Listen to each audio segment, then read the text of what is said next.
Alright, so before the game, I said the Bulls were going to be handing the Cavs their first loss in the season. Unfortunately, that ended up not becoming true. However, they are going to have another crack at it on Friday, assuming the Cavs stay undefeated. This was a very winnable game for the Bulls, though. I mean, you talk about keeping this game very competitive throughout. They had some great stretches where they brought themselves back into the game after going down double digits. They opened up a lead in the third quarter, had the lead going into the fourth, and they were right there had it not been for a few crucial mistakes in the final minutes. Why Coby didn't feed Ayo the ball on that breakaway when the Bulls were going 2-on-1 with Ayo up ahead of the defender, held on the ball too long, tried to take it in himself, kicked it out to Ayo. Ayo swung it over to Patrick Williams for an open three, and Pat misses. I'm not as mad at Patrick Williams for missing that shot. Like, yes, you got to hit those when you're wide open, but that whole sequence became a little wonky when Coby tried to take the ball in himself. A heads-up pass to Ayo, it's an easy 2, and the Bulls cut the lead to 2 instead of the Cavs coming down on the other end of the floor, scoring and making it a 6-point game. Now, granted, doesn't mean the Bulls would have won the game had they executed on that fast break, but it certainly would have put them in a much better position to win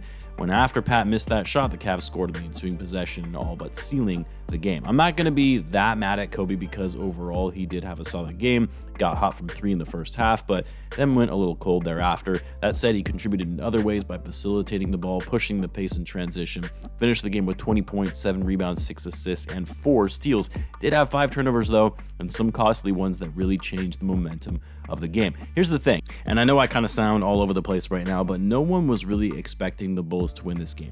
Yeah, we wouldn't have been surprised had they pulled off the victory, but this is one of those games where you look at the schedule and you put an L next to it, especially with the way the Cavs have been playing to start the season. That said though, there were a lot of great things to take away from this game. And it's funny because even though the Bulls are losing more than they did last season, they're projected to be a worse team in terms of the overall number of wins that are expected, at least from sportsbooks and the Vegas odds, but I still much prefer watching this team over last year. Yeah, they're a little sloppy, their defense is horrible, although they played some of their best defense tonight, which I'll talk about, but they're fun to watch. They play a fun brand and style of basketball. We talked about it before. Fun bad. Fun bad is what you want to see if you want the Bulls to keep that top 10 pick. Now, you guys know me. I'm not as focused on that pick as much as I want to see development from these players. And if the players are exceeding expectations and they win a few more games as a result of it, great. I'll take that over a crapshoot in the lottery, even if it is a stacked draft class. 2014, that draft class was supposed to be the most stacked class since 2003. And outside of Joel Embiid, who went 3rd overall, all the guys who went in the lottery in that draft, none of them became franchise players. Don't forget, the Bulls traded up in that draft to get into the lottery to select Doug McDermott. Yeah, but hey, I also get it. You want to see a team tank and lose as many games as possible. I mean, if that's what you want to see, a team that is still fun to watch, makes the games interesting, but they still come up short, that's ideal. I mentioned the Bulls defense in this game. This was arguably the Bulls' best defensive game of the season, which isn't saying that much, but when you're going up against one of the highest scoring teams in the NBA, one of the most efficient offenses to date, I mean, you expect this game to be out of hand when you know the Bulls' defense is trash. And with no Jalen Smith tonight, the Bulls' interior defense was much better than I expected. I'm not going to say it was great, but it was solid, and it's what really enabled the Bulls to stay in this game. They made the Cavs work for their buckets, and seeing that improvement on defense, especially after that first half against the Hawks, is a welcome sight, especially knowing the Bulls, when it comes to their development, have to be focused more on just the offensive side of the ball. And these guys who may not be known for their defensive play have to work on that aspect of their game for this team to truly build and be competitive in the future.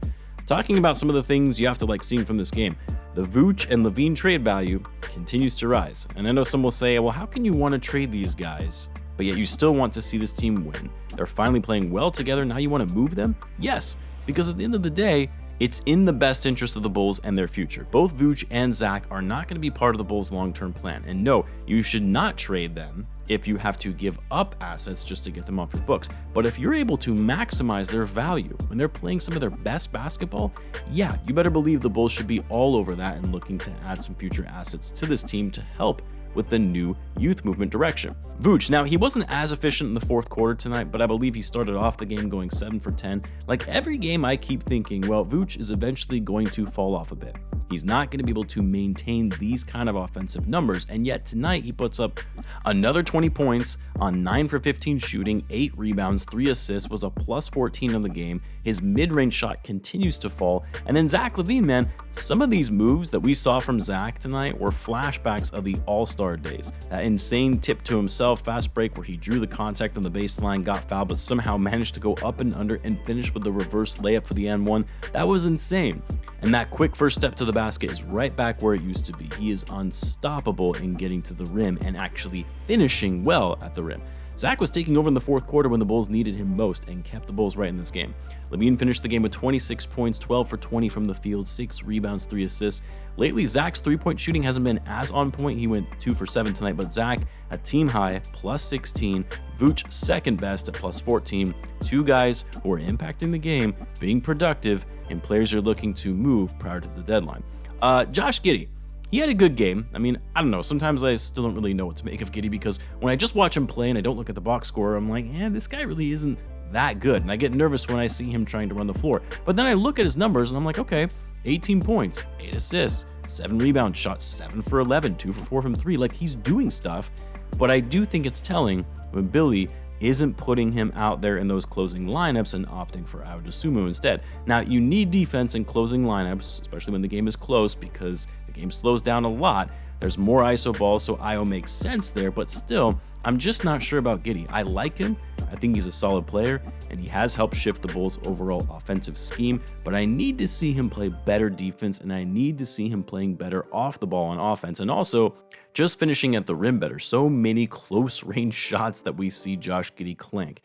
This is a better game for Patrick Williams, 13 points, not as efficient on 13 shots though, but seeing him get up 13 shots is what I want to see.